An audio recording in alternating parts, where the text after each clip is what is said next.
Romany, Christina, hi, how's it going? Good. Well, How are pretty you? good, y'all. Yeah. Good, thank you. Quick and easy, what do you like best about working with each other? We laugh a lot. Yep. Yep.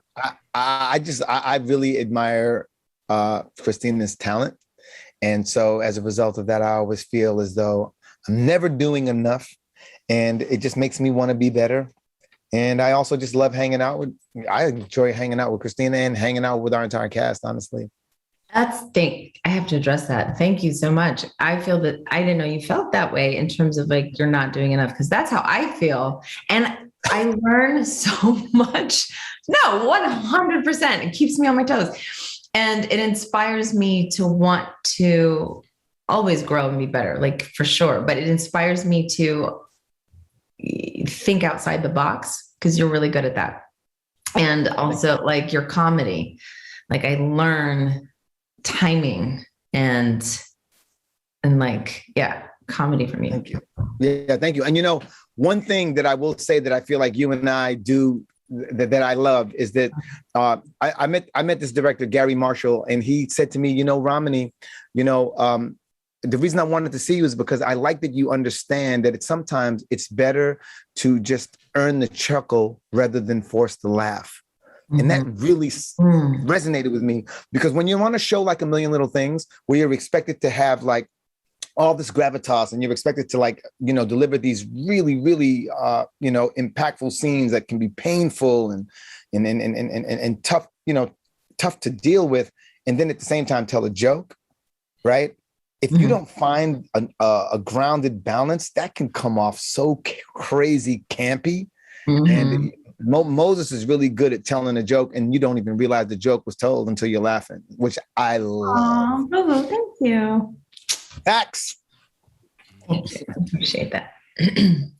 What do you enjoy about that aspect, to be able to tell very serious stories or stories with serious subjects, and especially on network and, on a network in a setting where, maybe you weren't expecting to?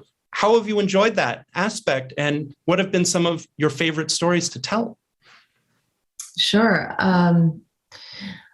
Romney's mentioned this in some of our interviews, that he, I don't want to speak for you, but just briefly, that you wouldn't do this work on a network television because it is grueling. It is, a very different beast than other things. And you wouldn't do it unless we were telling these kinds of stories. And I agree. That's just who I am as a person. Like, the stories that I want to tell are these kinds of stories. Whether we're laughing through them or crying through them or raging through them, like, I just want to tell stories that reflect like the messy beauty of being a human being.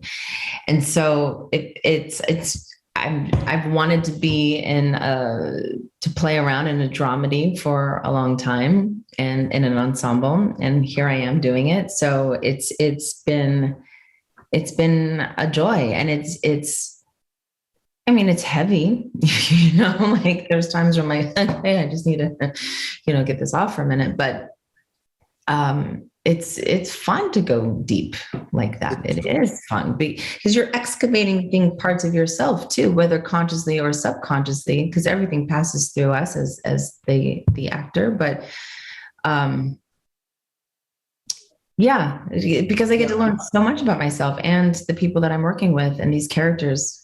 Yeah, go ahead. It's true. Yeah. No, I think I enjoyed what I enjoyed the most is what I learned. Like, I really have developed.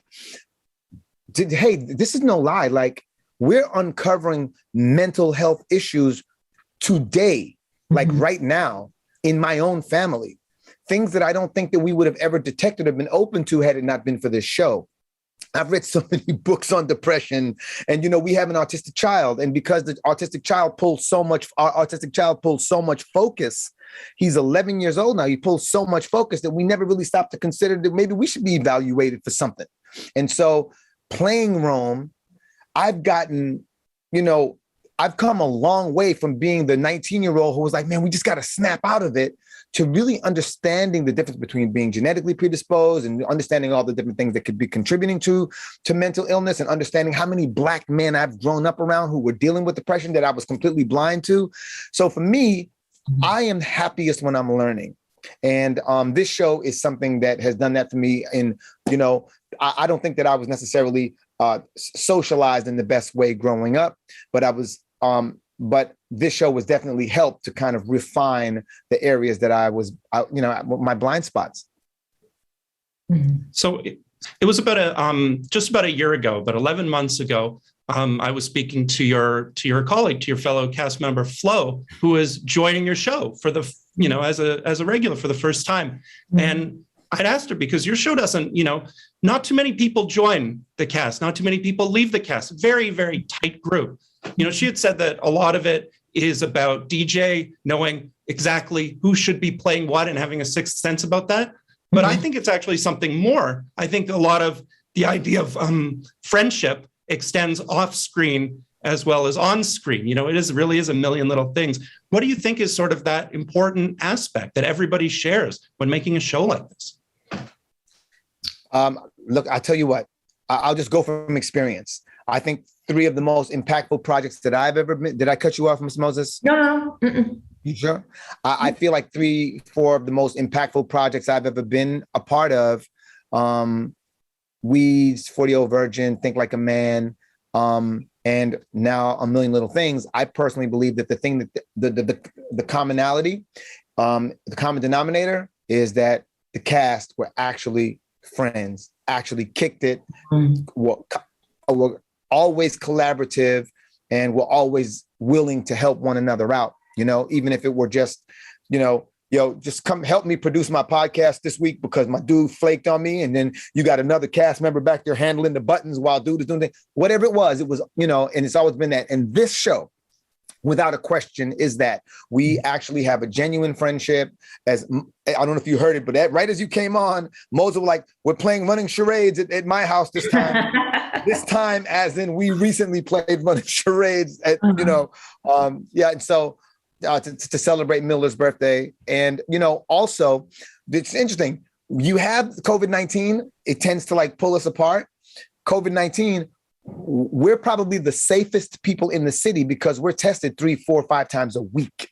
And so as a result of that, our bubble, right, is pristine. Yeah. And so it's like we're forced to be with each other. You understand? So I think I 100% agree that lends to the chemistry on screen. And also we just got some really upstanding people. I think that a lot of old souls on this thing. And I straight up love Flo. And it's humble pie all the way around, because a lot of these folks have been around and done a lot of things, Romany, Ron Livingston.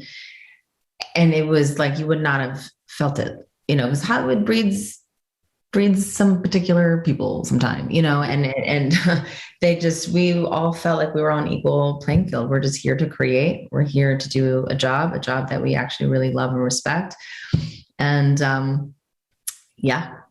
that's what it is right there. You left us love. Yeah. You left us with a lot of cliffhangers this past season. This season's your most episodes. Maybe I won't ask about the other ones involving the other characters, but for the two of you, what have you been excited to be able to play this year? What's something coming up that you're very excited for people to see? I don't really know what's really in store for my character, to be honest. And I like that because, Regina lost her restaurant, which is devastating because it's her dream, devastating because one of her best friends who left this planet, that was literally the last thing he did. And it was a place where our friend group would go, it held a lot of us. And so now that she has to figure out what she's going to do, she's just in this kind of limbo space, and Rome is there to lift her up and support her and make sure that she's prioritizing herself and having fun, bringing some fun back, not to bypass anything, but to also there's nothing we can do right now. So let's have the fullness of life. If anything, from the pandemic and everything that's been going on, let's also have the fullness, because we don't know what is happening and what's going to happen. So that Christina doesn't really know what's going to happen with Regina is exciting. I just know that she's going to have to get a job.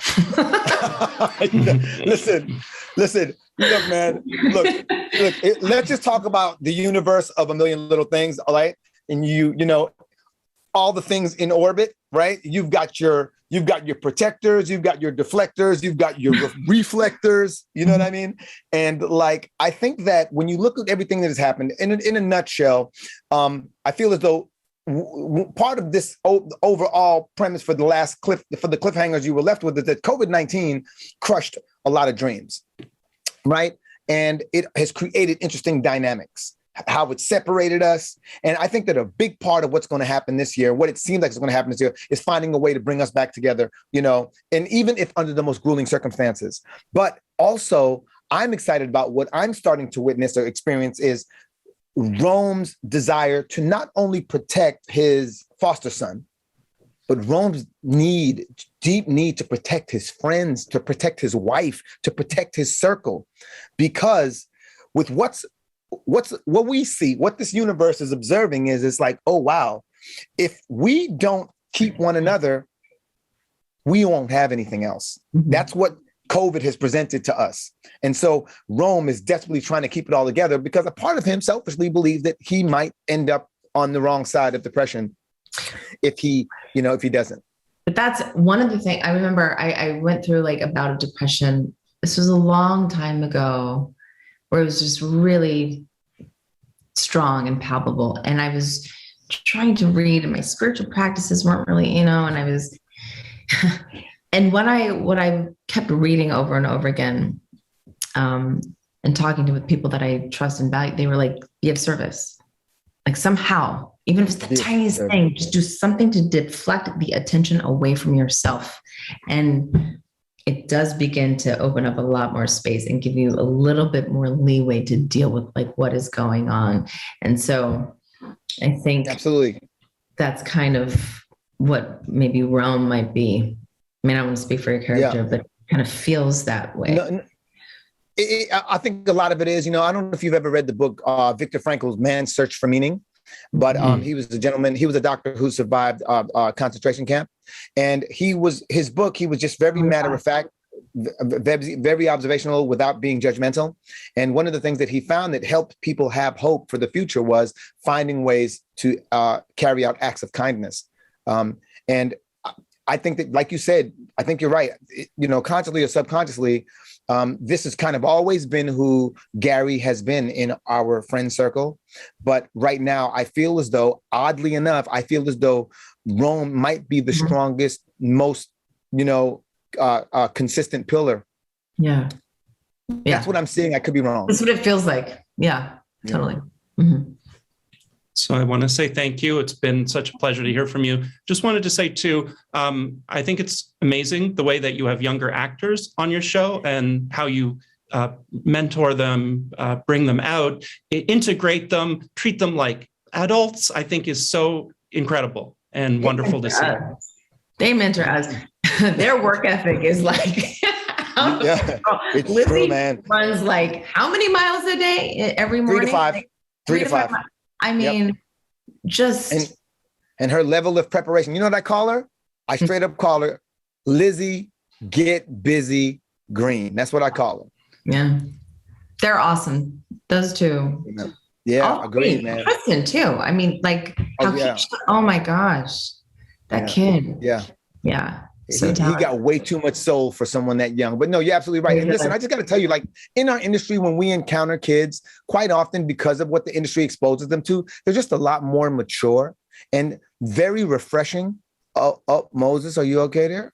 I couldn't tell if you were coughing or throwing up, but COVID-19. No, I'm sorry, I just got some COVID. I don't have COVID.